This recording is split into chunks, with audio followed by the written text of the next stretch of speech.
So traveling halfway across the world in the name of law, Mrs. Kamille Adair Morgan has accepted her nomination from Oxford Law Faculty to an internship with the International Court of Justice in the Netherlands. And she's here to share how that's been going for her. Good morning, Kamille. Welcome to Smile Jamaica. It's morning time. I hope all is well with you. All is well with me. Thank you so much for having me. Oh, it's our pleasure. Bring me up to date from whence you came, why you leave us, how long you leave us, how you end up where you are. Bring me up to date in a nutshell, please. Yeah, so right now I'm participating in the Judicial Fellowship program at the International Court of Justice, which is the principal judicial organ for the United Nations, and it's based in The Hague in the Netherlands. So I got here in September and I'll be here until June of next year. So for a period of 10 months, working with the court, on settling disputes between states. Yeah. Yeah, so that's pretty much. I kind of want you to bring me up from Jamaica, when you left and why you left us, and why law also. So double-barrel question. When you left us, well, triple-barrel. Why you left us and why law? So let's start with why law. I think law because, when I was in high school, as everyone else trying to figure out what to do, and there was a part of me that felt like my particular skills fit well with law. Definitely a problem solver, definitely an advocate. And I thought that that's where I could best channel my skills and my talents, in order to bring about a better society. I think that was my main motivation. And when I left, I left Jamaica in 2012 as a Rhodes Scholar to study in Oxford. But I've since been back to Jamaica. So I returned in 2017. I did a stint at UAE, and now I'm in The Hague. Yeah. Which high school did you go to? I went to the Arden High School. What is this, the Arden High? Most people say they go into law because they talk plenty. Did you chat plenty as a young person? Oh, definitely. So I was always one of those persons who had on their reports much too talkative or talked too much in class. That was definitely me. Obviously didn't hurt you. Congratulations, by the way. No. And what do you Thank do you. as a Judicial Fellow? What do you do? So I work as a part of the legal team for a particular judge. So there are 15 judges who make up the International Court of Justice. So I work on the team for Judge Sebutinde, who is a judge from Uganda, assisting her with research and, developing the legal argumentation and legal opinions in a particular case that will ultimately inform her own judgment in the case and therefore the court's judgment in a particular case. And we have a Jamaican judge there also, don't we? We sure do. So Judge Patrick Robinson is one of the judges on the court. So it's, of course, a pleasure for me to be here at the same time that he's a part of the court. How did this come about? Because I suspect you weren't the only person nominated for this. So how did this come about? How did they know about you? Did you have to write them a letter or something? How did this come about? Right. So fellows are chosen by the court after being nominated by their universities. So after a process of internal selection at the Faculty of Law, University of Oxford, I was selected as the nominee for that particular university for Oxford. And then the university proposes us to the court, and then the court selects 15 fellows, each one for each of the judges. So I was nominated by the University of Oxford and ultimately selected by the court. How long is the fellowship?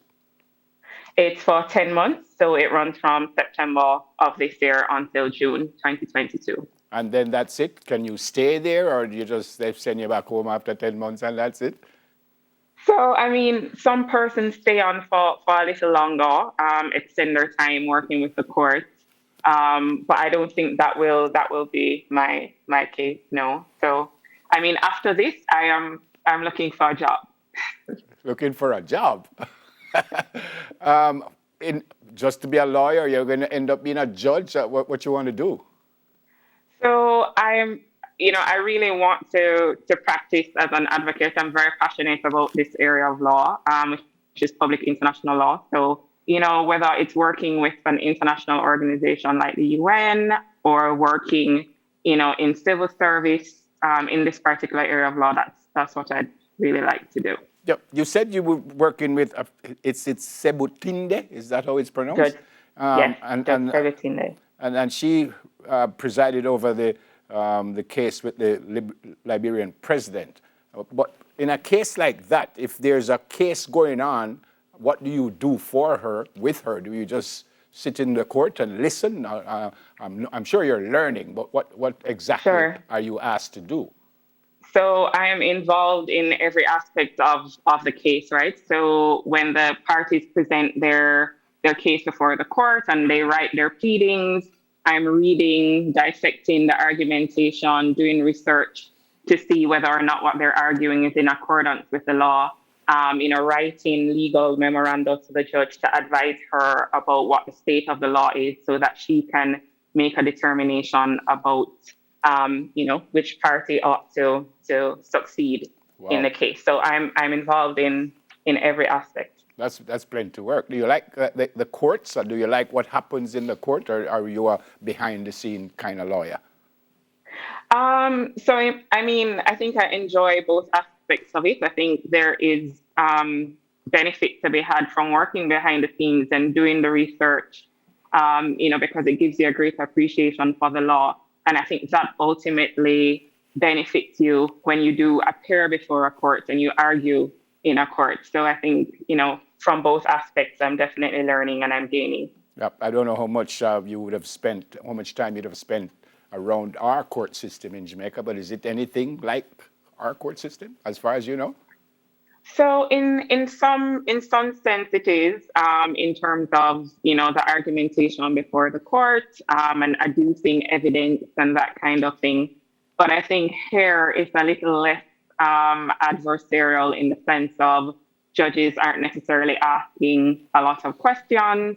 During the course of the proceedings, it's a little more of a laid back approach where that's concerned. It's not as inquisitorial, I'd say, as the local court practice, but still very much the same in terms of evidence and, facts being proved and law being argued. So very similar in that sense. Fantastic. Outside of the court, tell me about the Netherlands. Any similarities to Jamaica? When I got here initially, it was very sunshiny and pretty warm, but I've heard that is very unfamiliar. That's not usually the case. So the weather is certainly very different. We've had a lot of rain in the past couple of weeks. In terms of other similarities, The Hague is actually a very diverse city. So, I've seen and interacted with people from various cultures. I've had food from different countries and different cultures. So I guess in that sense, there's a little bit of home where that's concerned. Okay. Anyone you want to say hi to in Jamaica before you go? Yeah, so I'd definitely like to say hi to my husband, Yushane, and to my son, Bill Alex, and the rest of my family. Love you all, miss you all. Are you not saying anything to the Arden High? Well, always big up Arden High, with God as guide, always seeking the best. Yeah.